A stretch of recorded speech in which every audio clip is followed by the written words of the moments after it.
bienvenidos. Estamos en el marco de Intersolar. Tenemos el gusto, el agrado, el placer de conversar con Enrique García una vez más. Él es responsable para Iberia y Latinoamérica en GSL. Muchas gracias, Enrique, por sumarte a esta charla una vez más. Muchas gracias a vosotros por volverme a coger vuestra casa. Bueno, estamos en Intersolar, todas las compañías vienen a mostrar productos. Recién antes de empezar la entrevista, a grabar la entrevista, me mencionabas que estabas con algunos adelantos. Empecemos por ahí, después quiero entrar a algunos temas más de mercado y más técnicos. Vale, bueno, como adelanto te podemos adelantar un poquito que GCR es la empresa, el mayor fabricante de silicio del mundo, y eso nos permite tener toda la cadena de valor integrada. Con lo cual lo que estamos haciendo es sacar un código QR que va a ir desde Q3 de este año en todos los módulos que se venden fuera de China, en el que esté la trazabilidad del producto, o sea, diga dónde se ha producido el silicio, dónde se ha producido el wafer, dónde se ha producido la célula, dónde se ha producido el módulo, y aparte agregar qué huella de carbono ha generado, qué trazabilidad de producto tiene, de tal forma que le damos al cliente toda la capacidad para gestionar su huella de carbono. Ahora, Enrique, me pongo en la piel de un cliente.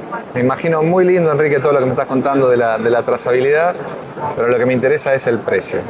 Sin embargo, hay nuevas normativas que van a imponer como son aranceles o cargos a las empresas que no cumplan con toda una trazabilidad respecto de ESG.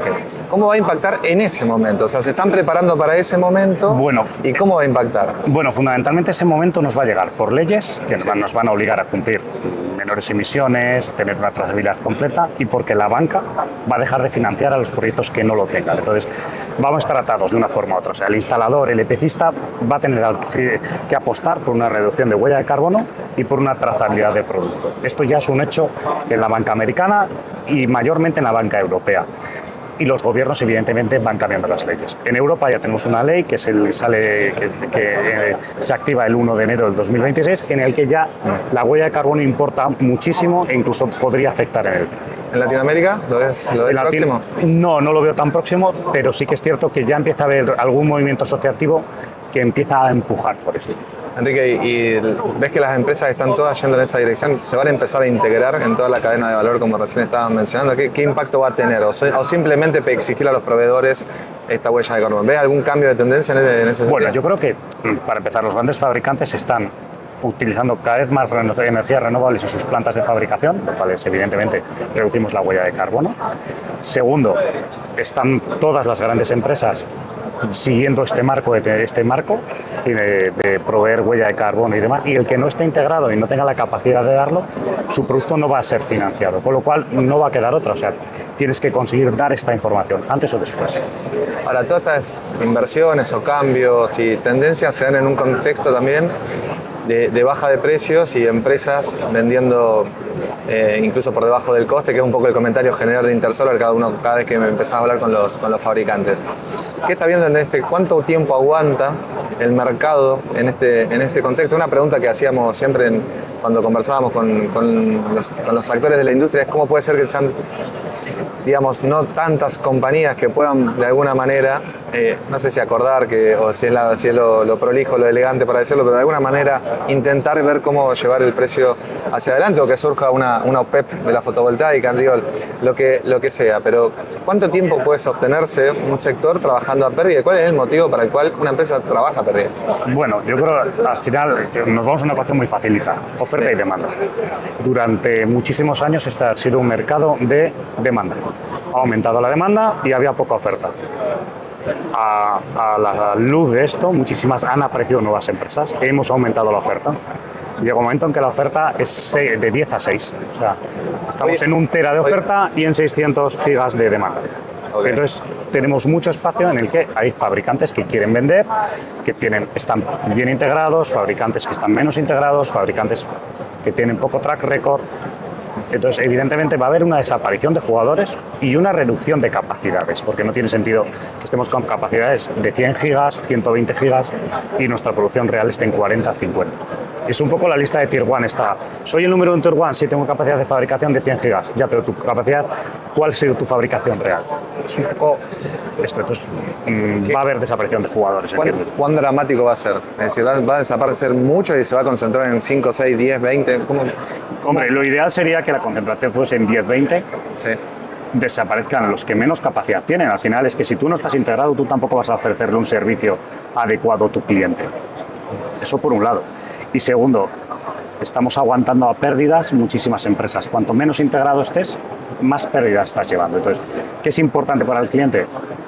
Ahora mismo asegurarse quien le compra. Marcas que sin reconocido prestigio, sin gran track record y demás, es muy probable que dentro de unos años a lo mejor no estén. Entonces, es un riesgo que tanto el distribuidor que compra el producto como el instalador que lo va a instalar tiene que ser consciente que va a instalar un producto que tiene que estar 30 años funcionando. O sea, va a durar más nuestra relación que un matrimonio. O sea, 30 años tenemos que estar funcionando y 30 años la empresa tiene que estar viva. Tú cuando compras a alguien a pérdidas, pues una cosa puntual. Pero si es muy continuo, evidentemente el que estás en un problema eres tú. Enrique, ¿cómo estás viendo el porcentaje de ventas a nivel mercado? No tanto para revelar los datos internos de la empresa, pero digo, ¿qué espera el sector fotovoltaico en cuanto a generación distribuida y utility? ¿Cuál es el porcentaje hoy que estás estimando y qué imaginas que va a pasar al 2030, 2035, 2040 para tener una proyección? Bueno, ahí sí te digo, GCL estamos un poco desvirtuados. Vendemos muchísimo más a utility que en generación distribuida, pero sí que es cierto que estamos en un 60-40%. 60 en utility, 40 en generación distribuida y subiendo. La generación distribuida al final es lo que tiene que copar el mercado. Sí. A mí me parece que es lo más sensato, que donde se consuma es donde se produzca. O sea, si tú tienes 5 paneles en el tejado de tu industria, seguro se consuma en tu industria. Los grandes parques solares, evidentemente los necesitamos, pero es cierto que se van acabando los sitios e incluso la demanda nacional de cada uno de los países. Pero a nivel económico, a cada familia, y te hablo de forma general, es muy interesante poder hacer instalaciones solares y ahorrarte dinero. Evidentemente dependemos de las coyunturas económicas de cada país, claro, pero en Europa es evidente. Si tú pones paneles solares, acabas ahorrando dinero. Hoy no, porque el costo de energía es casi cero, pero en una situación normal, sí. ¿Y lo es igual para Latinoamérica? En Europa, digamos, van los porcentajes, digamos, la tendencia es similar. Sí, yo creo que está creciendo muchísimo la distribución, sobre todo en Brasil. Quizás es uno de los mayores ejemplos. Colombia, Chile, está creciendo muchísimo la distribución. Y de hecho, yo te diría que la generación distribuida, en México lo único que funciona es la generación distribuida, con proyectos hasta medio mega en fábricas que podrían instalar mucha más potencia. Te voy a hacer una pregunta de análisis de mercado en el marco de esta entrevista, Enrique, pero me interesa por dos aspectos. ¿Qué estás viendo de Perú?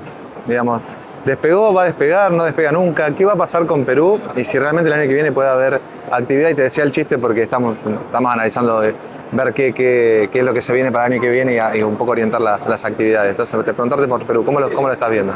Bueno, a mí Perú es un mercado que me gusta muchísimo, ¿sí? Pero sí que es cierto que es un mercado que le llevamos tocando 1 año y medio. O sea, es como la prima donna que acaba de aparecer en escena. Sí. Tenemos 4 proyectos de mucha capacidad en los que estamos trabajando para poder ser su proveedor.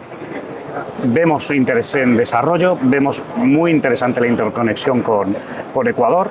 Sabemos que es un país que tiene muchísimo potencial para hacer instalaciones. Entonces, se tiene que desarrollar más, por supuesto, pero me parece un actor que puede ser muy importante en esa región. ¿Le ves parecido a qué? ¿En qué momento se encuentra Perú, digo, comparado con el Chile de qué año, el Colombia de qué año, la Argentina de qué año? Yo te diría que el Chile del 2014-2015, que era un Chile esperanzador, crecimiento, efervescencia, me parece que esa es la situación de Perú. Quizá a lo mejor incluso un añito antes, ¿no? Empiezo a crecer, empiezo a desarrollarme, pero ya estamos todos mirando a Perú.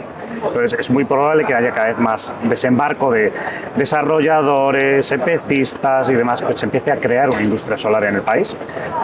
Por ahora muy apoyada por los chilenos que están allí, conocen el mercado y llevan el know-how, y eso va a permitir que el país crezca lo más rápido posible y empiecen a tener grandes parques y venderán energía a Ecuador. Enrique, muchas gracias por esta conversación. Muchas gracias a vosotros, como siempre.